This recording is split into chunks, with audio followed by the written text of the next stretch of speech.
So look what's back on the dyno. The TSX. We do have an update.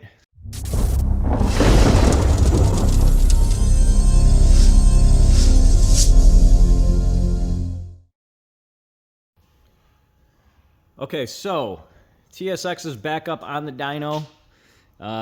We found the problem.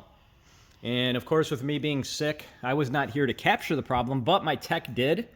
I've said this before, I think, in a couple videos, and I ultimately got the footage myself. But this time, it is going to be the video that my tech shot. So I don't know if he turned his phone the correct way. I have been telling people here, hey, if you get video, turn your phone sideways so it will look good on YouTube. I don't know if he did that, but ultimately what we did, before I insert the clip, since the customer ultimately thought the VTC limiter that we installed, the VTC limiter that he installed, he ultimately thought that was the issue. So we took everything apart on the front of the cam gear. We left the timing chain on there, made sure everything looked good, put it back on, tested everything, was still doing it. So we took the VTC solenoid or actuator, I don't know. It's one of those it's called. But on the side of the block, which I have one that I can show you. Give me 1 second. So I got the cam gear cover off. I've taken the spring plunger out of it that goes in that top hole. Pretty much right there. Looks like that. And then that's what the plunger looks like. As you can see, he does have the 40-degree limiting pin right there. So, and it does appear to be installed correctly. So what I think I'm going to do next is pull the plunger out that's in that hole to try and unlock the gear and see if it wants to rotate or not.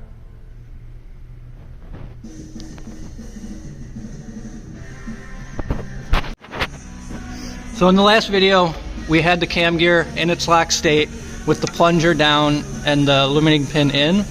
I was trying to get the plunger to move the cam gear out of its locked state, but it seemed like it was stuck in there and did not want to move. Usually you should be able to pull them out with like a magnet or a pick.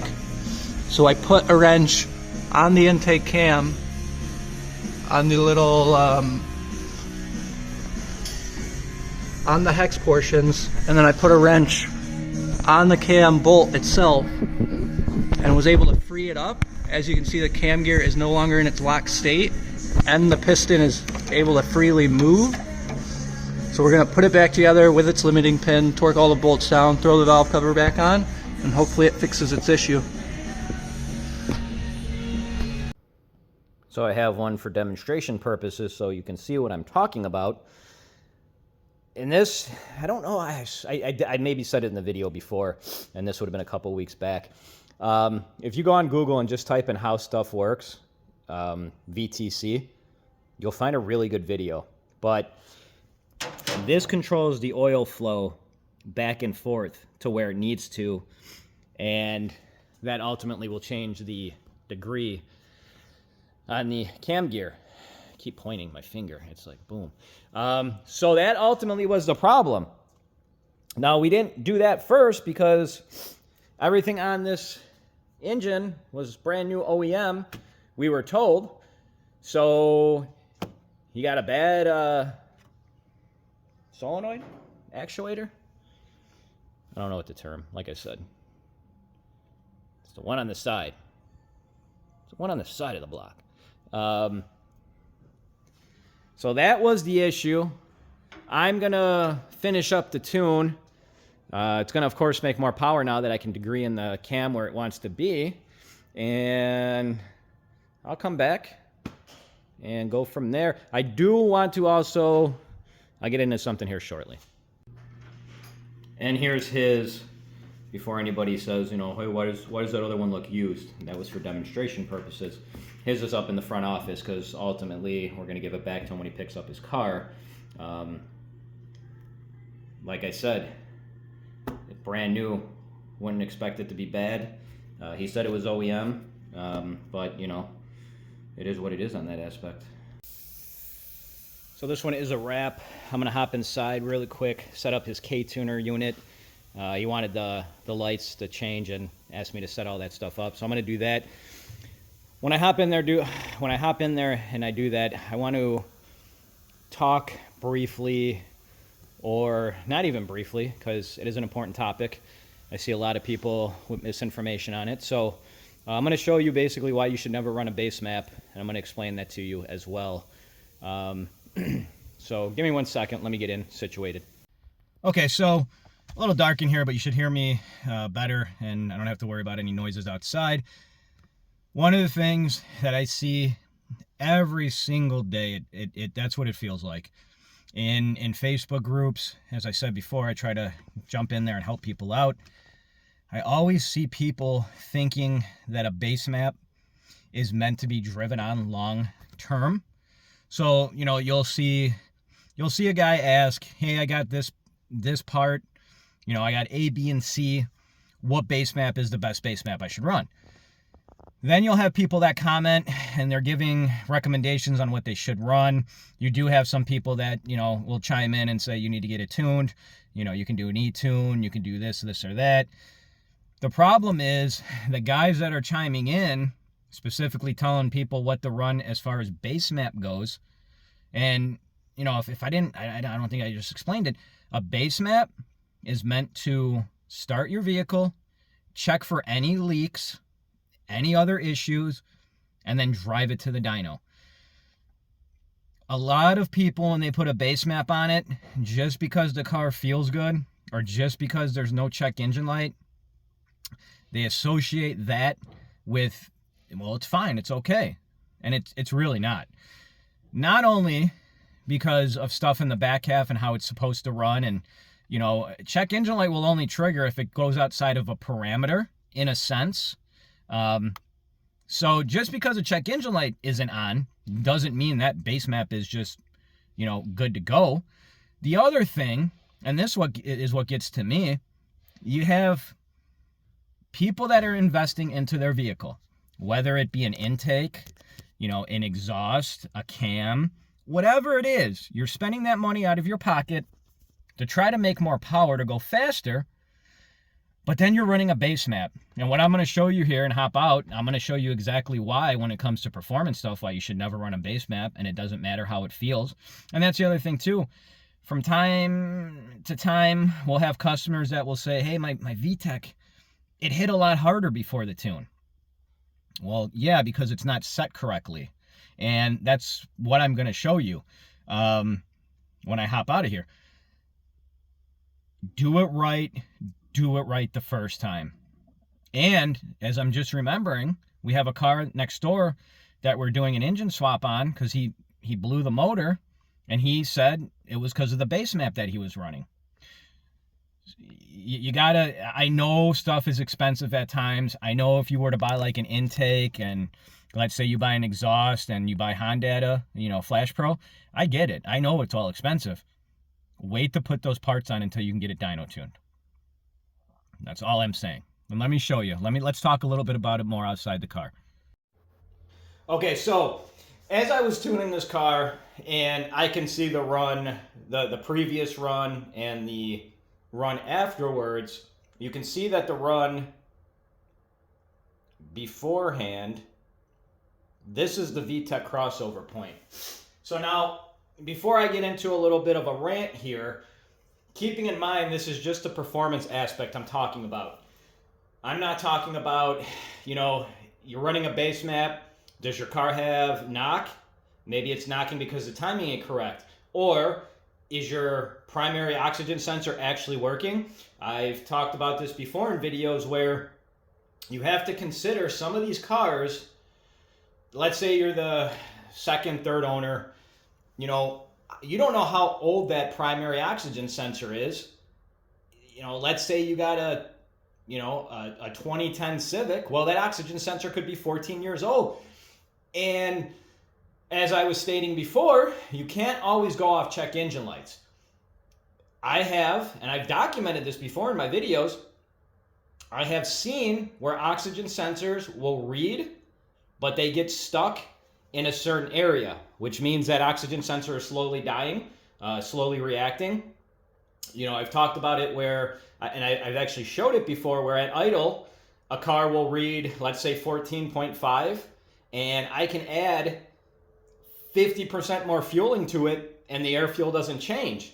That's how you know a sensor's bad. There's other things to look at too as a tuner to have suspicion if the wideband sensor, primary oxygen sensor, wideband sensor is reading correctly. You're not going to know that unless you know what you're looking for. But if you just toss a base map on there, you're just going off of hopes and dreams that everything is good. So now this is just the performance side of it. This is literally just from changing VTec. You can see in the bottom portion, it's hitting a little bit later. Let's see here, get my finger out of the way. It's hitting a little bit later. And just by moving it a little bit closer, we picked up 13 horsepower. Now, there's more to be gained too. This is still in the middle of the tune, but a light bulb went off in my head and I said, I want to cover this. Now, let's look at the torque reading. And this is, before I get into that, if you ever hear people or even maybe yourself, well, why does VTec hit harder when it's set at a certain point? Because it's not set correctly. And let me show you with torque. Torque is you're going to see that. So, and here we go with torque. There's a 14 foot-pound torque difference.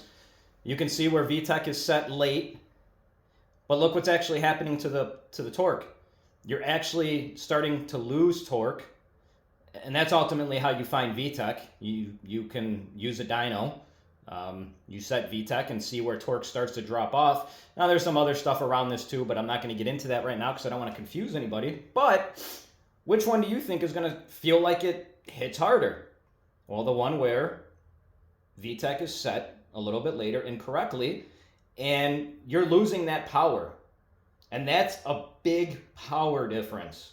Might not look big up here, but if you do the math, 14 foot-pounds of torque, you're losing that. So that's the big thing that I can't stress enough when it comes to a base map and performance. And it's not just VTec, it's cam angle, it's ignition timing, and it's even air fuels. So if you have somebody running a base map and they said, I've been running it for years and there's no check engine light. Well, you got a little bit more information now that you can maybe go online, and if you see somebody post something like that, correct them with the correct information. Share my video because it helps the channel grow, and that's what I'm trying to do, is to keep educating you guys. You can see the power picked up a little bit down below too because a couple things were changed, but ultimately it's the same deal. That's what's going on. So I can't stress it enough. Base maps are literally meant for one thing. It's to put them on, it's to start your vehicle up, make sure it's not leaking anything, get it to a dyno tuner.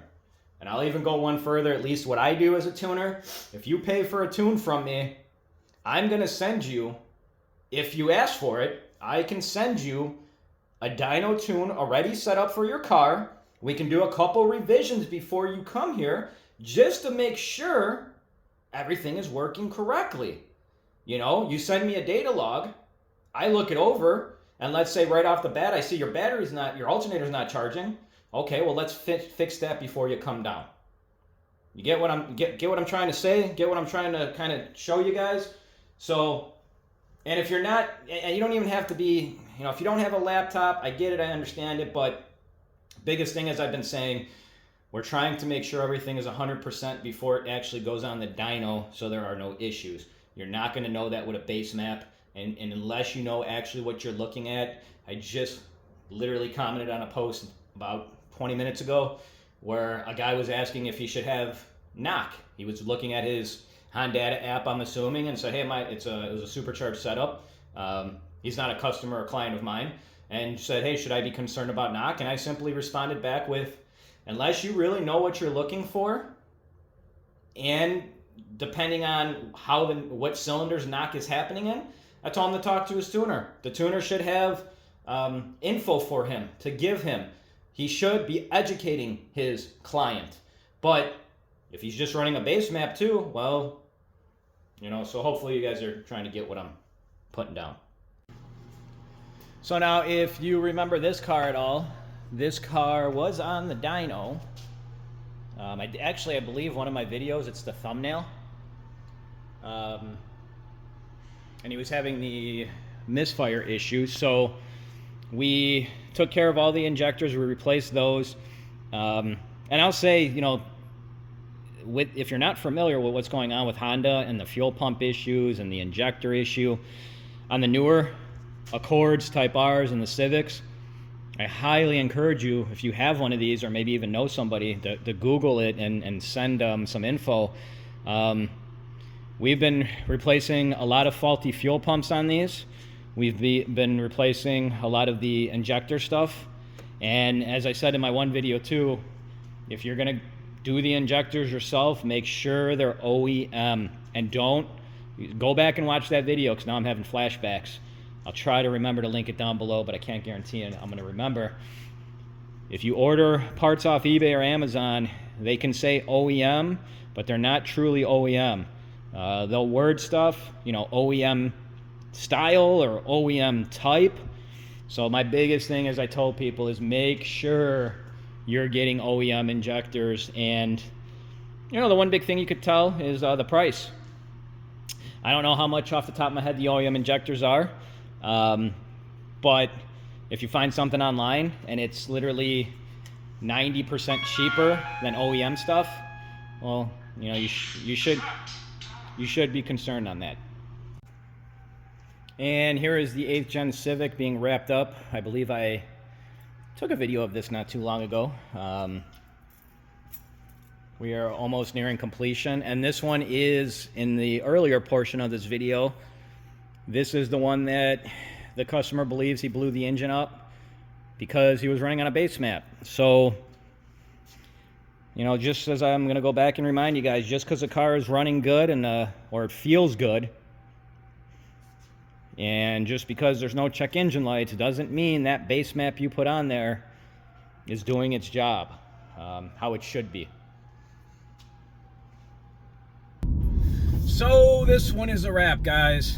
I know this video is a little shorter than I've been able to do recently. And it just so happens too how, you know, you get that one car that had the base map issue and he believes that blew his motor up. You just so happen to have those two kind of combined, and I didn't do that one purposely. Sometimes I will, like if we have two things in the shop to show you guys. And I will say what I'm just trying to ultimately do, I've been saying this pretty much on repeat, so if you're a long-time subscriber, you already heard this, but I'd rather provide good quality educational info in a shorter video as opposed to having an extra 5 or 10 minute long video where I'm just like ranting on random stuff. So trying to keep on building this stuff up. Like I said too, I've got some new stuff in the works that I'm excited about. Just got to find a little bit of time here and there. And as I was going to say, I got the light on because I'm driving home. Got daylight savings time that just took place, which I don't know why we still have that. But as I was saying too, the days will feel shorter. I got to find some time to fit some stuff in, and we're prepping for winter time. We're prepping for Black Friday sales, which we do have a couple companies already that have stepped up and said, that's my drill bit in the back, I don't know if you can hear that, have stepped up and said, hey, this is what we're having. So we already know what those companies are going to be doing. One of them is Haltech. So if you've been looking to purchase one of our Haltech wiring packages, Black Friday time is going to be the time to do it. So besides that, I changed the intro up a little bit to see if it's working a little bit better. Please like, share, and subscribe, as I said at the beginning too, in a little bit of text. That's about it. Appreciate everybody's comment. Got a couple people too that they wanted to see me document some stuff, and I responded back, and that is in the works as well. So I'm going to keep the videos coming. Hopefully you guys are enjoying. Thanks everybody. Enjoy the rest of your day. Take care.